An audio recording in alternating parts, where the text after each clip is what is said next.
जनता उन्हें अमर मानती है, अमर यानी जो कभी मर नहीं सकता। राज्य सरकार ने उन्हें उपाधि दी अमरजीवी की। वो भले ही आम इंसान थे, लेकिन मौत ने उन्हें महानायक बना दिया। हम बात कर रहे हैं यहाँ पर पोत्ती श्री रामलू की। जी हाँ, जो कभी ग्रेट इंडियन पेनिनसुलर रेलवे में महज 250 रुपए महीने की नौकरी किया करते थे, लेकिन उन्होंने नेहरू जैसे बड़े बड़े लीडर्स को हिलाकर रख दिया। यहाँ तो कि 562 देशी रियासतों को मिलाकर सरदार पटेल ने भारत का जो नक्शा तैयार किया था, पोत्ती श्री रामलू के एक अनशन ने उस नक्शे को ही बदल दिया। लेकिन कैसे?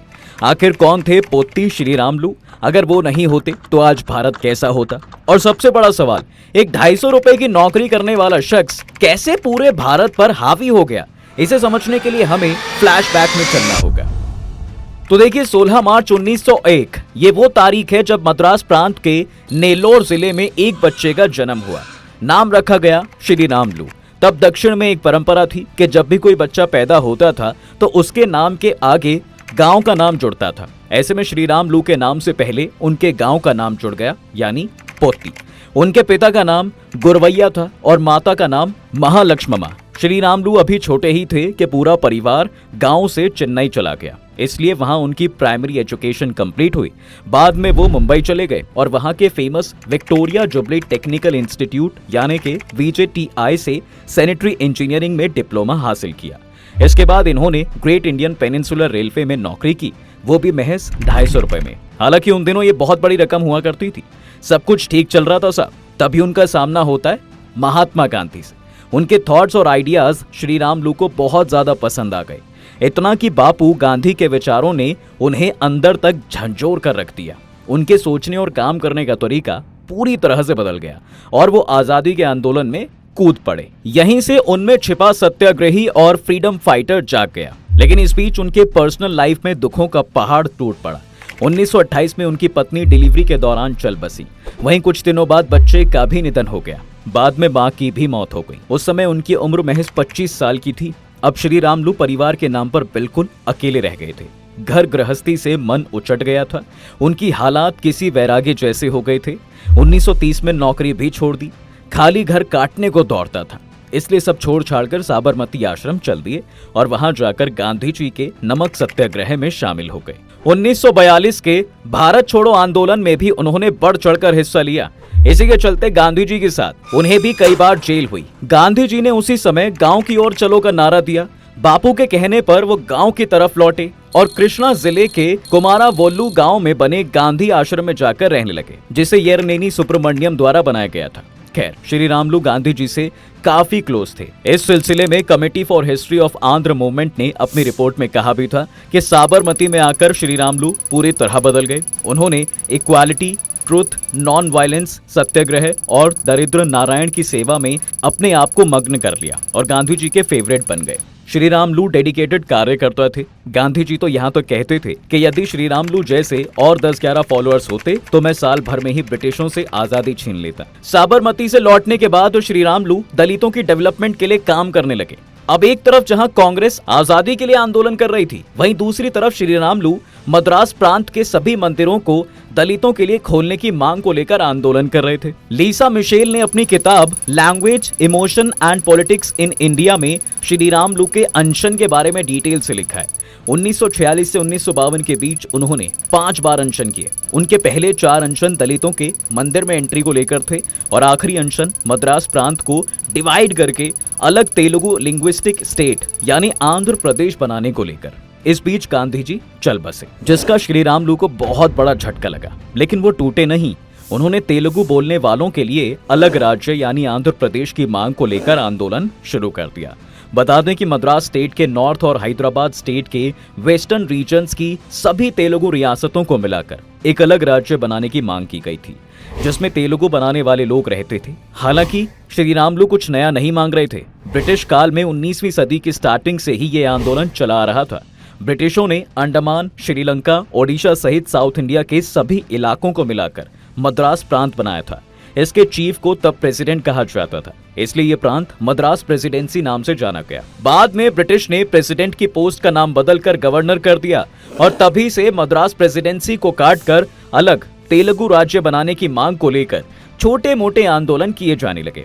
लेकिन आजादी के बाद अलग राज्य की सुगबुगाहट और तेज हो गई, जिसके चलते कांग्रेस के जयपुर अधिवेशन में एक कमेटी बनाई गई। इस कमेटी में पट्टाभी सीतारमैया, जवाहरलाल नेहरू और सरदार पटेल भी थे। समिति ने अप्रैल 1949 में अपनी रिपोर्ट पेश की, जिसमें कहा गया था कि हमने अभी बंटवारे के रिजल्ट को देखा है, तो अभी के लिए लिंग्विस्टिक बेसिस पर एक अलग प्रांत बनाने की मांग को कुछ सालों के लिए होल्ड पर रख देना चाहिए। इस सिफारिश के विरोध में तेलुगु लिंग्विस्टिक रीजन्स में आंदोलन भड़क उठा। कांग्रेस नेता स्वामी सीताराम ने तेलुगु राज्य के लिए 15 अगस्त 1951 से आमरण अनशन शुरू कर दिया, लेकिन नेहरू सरकार ने 35 दिनों तक इन पर कोई ध्यान नहीं दिया। फिर आचार्य विनोबा भावे की एंट्री होती है और उन्होंने नेहरू को वार्न किया, जिसके बाद विनोबा और नेहरू दोनों सीताराम से मिले। उन्हें अलग आंध्र प्रदेश बनाने का आश्वासन दिया गया, तब जाकर जो है अनशन खत्म हुआ। लेकिन काफी समय बीतने के बाद साहब ये आश्वासन भी पूरा नहीं हुआ, क्योंकि नेहरू और उस समय के मद्रास प्रांत के मुख्यमंत्री सी राजगोपालाचारी लिंग्विस्टिक बेसिस पर अलग राज्य नहीं चाहते थे। राजगोपालाचारी तो स्टार्टिंग से ही अलग आंध्र बनाने के विरोध में थे। उनका कहना था कि अलग राज्य बनाने से राजधानी मद्रास के लिए तमिल और तेलुगु लोगों में कॉन्फ्लिक्ट शुरू हो जाएगा। शायद इसी कारण नेहरू को बीच का रास्ता अपनाना पड़ा और उन्होंने 22 मई 1952 को संसद में कहा कि लिंग्विस्टिक बेसिस अलग प्रांत बनाना कुछ मामलों में ठीक हो सकता है, लेकिन फिलहाल ये वक्त इतना बड़ा स्टेप उठाना सही नहीं है। जब सही समय आएगा तब यह जरूर किया जाएगा। उनकी इस स्टेटमेंट से नाराजगी और ज्यादा फैलती चली गई, क्योंकि कोई नहीं जानता था कि भाई सही समय कब आएगा या आएगा भी कि नहीं। हालांकि इसकी एक और वजह थी। दरअसल तत्कालीन हैदराबाद के मुख्यमंत्री बी रामकृष्ण राव ने इस मैटर को लेकर कांग्रेस अध्यक्ष को चिट्ठी लिखी। इन दिनों नेहरू जी ही कांग्रेस के अध्यक्ष थे।